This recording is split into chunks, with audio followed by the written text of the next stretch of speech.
When I saw Megan's Disneyland footage yesterday, especially that Little Mermaid birthday cake, two things hit me immediately.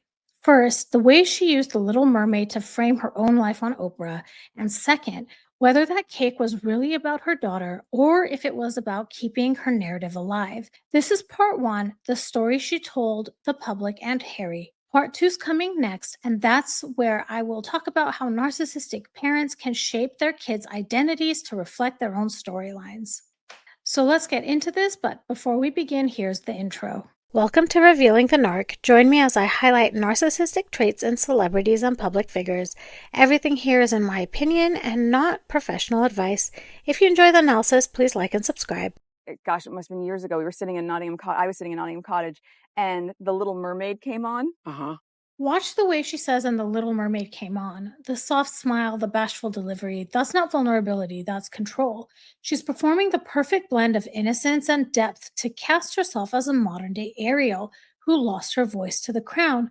But here's the truth: malignant narcissists don't cry wolf, they stage the fairy tale. This isn't confession, it's image crafting. Now, who as an adult really watches The Little Mermaid? He then says, who as an adult watches The Little Mermaid, but watch her face? That's not embarrassment, that's performance.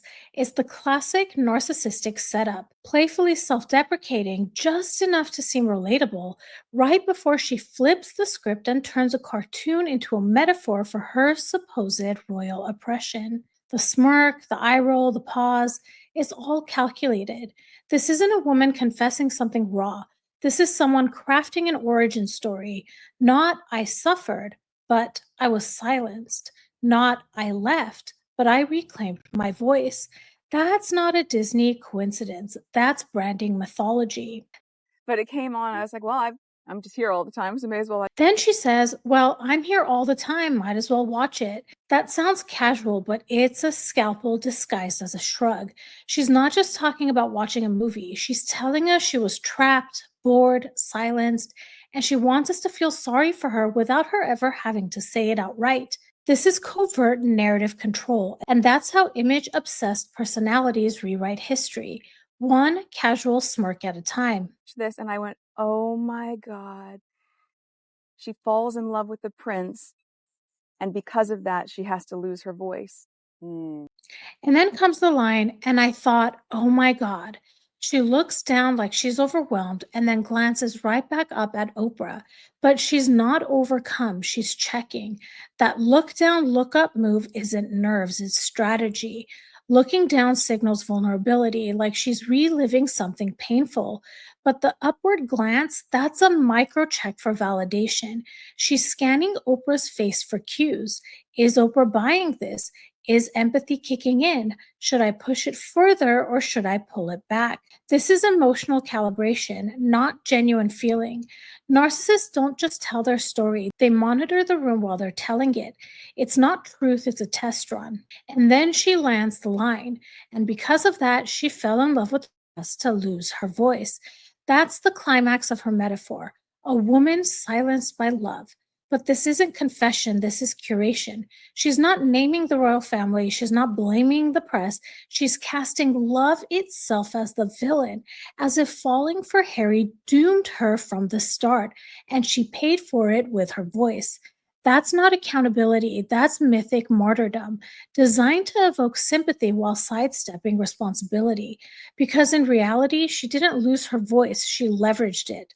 This isn't an apology, it's a fairy tale with a built in excuse. But by the end, she gets her voice back. Get your voice back. And then, just when it seems like she's been silenced for good, Megan lands the line. But by the end, she gets her voice back. And believe me, the entire world has known that she's gotten her voice back. But look at her face when she says it. There's no grief, no grit, just a soft, triumphant smile, like the story always had a happy ending and she knew it all along. This wasn't a confession, it was a controlled narrative arc, start to finish. The supposed loss of her voice, that was the setup. The moment, that's the payoff. She's not just reclaiming her voice, she's reframing everything that happened in a way that makes her look brave, silenced, and then powerful again. Not because she changed, but because the story now serves her image. And that's the trick. The suffering wasn't just shared, it was performed. What seemed like vulnerability was actually a build-up to a well-timed comeback. She didn't lose her voice. She handed it over as part of the act. And now that she has it back, she's rewriting the whole narrative her way. This wasn't healing, this was a brand relaunch. Now I want to get into a couple of thoughts that I have. She said she was sitting alone at Nottingham Cottage when The Little Mermaid came on, and to most people, this sounds harmless, but for someone with narcissistic traits, especially malignant ones, idle time isn't healing, it's fuel. It's where resentment festers, it's where stories get rewritten. And that fairy tale, it's not just a metaphor, it's a manipulation. Malignant narcissists hate inactivity, they can't sit with themselves. It threatens their carefully curated identity. That old phrase, idleness is the devil's playground, applies directly here because idleness gives them time to stew in perceived injustices, time to imagine betrayal, and time to craft narratives where they're the wronged protagonist. Isolation becomes weaponized. Instead of introspection, they use solitude to build a case, a psychological case against others. They don't think maybe I'm overreacting. They think all of this is evidence that they never cared. Malignant narcissists will also soft test their emotional manipulation. They'll trial run emotional scripts on the people closest to them before using them publicly. And I say this because I bet you, as soon as Harry walked through that door after she made this revelation watching The Little Mermaid, she tested it out on him. She checked to see how does he react? Does it make him feel guilty? Will he internalize the idea that I'm suffering because of him? It's not a conversation, it's a calibration. Harry isn't just a husband. He's someone who's haunted by the death of his mother, burdened with a savior complex, desperate to prove he's not like the rest of them, and trained to respond to emotional distress in women as danger signals. So when Meghan says, it's so weird, I was watching The Little Mermaid, what Harry hears is, you're the reason I suffered. I gave everything up for you. I trusted you, and now I'm voiceless. Fix it. Now, getting back to that cake. That cake isn't just a metaphor, it's a script for guilt. Once Harry had bought into this narrative, he becomes her soldier, her fixer, her justifier, and most importantly, her shield against consequence. That cake is not just a cute Disney moment, that's a message. It's a way to keep her metaphor alive, the woman who gave up her voice for love. And all of this is assuming that Meghan influenced the choice in cake, which is something I'll get into in part 2 of this video. So, when you're dealing with someone who curates everything, even a cake can be a tool. It's a subtle way of saying, see, this is still who I am. This is still what I sacrificed. It reinforces the narrative quietly, repeatedly, symbolically. And that's how you keep someone tethered, not through yelling, not through drama, but through sweet little reminders wrapped in nostalgia and frosting. It's not about the story being true.